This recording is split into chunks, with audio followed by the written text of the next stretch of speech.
himaya.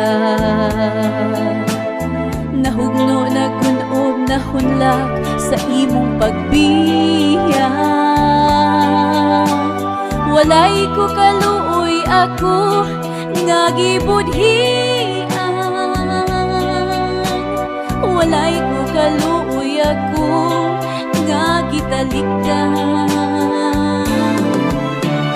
Patay na ang ugma nga kanhi puno sa hudyaka. Patay ng pagpating na lumsag sa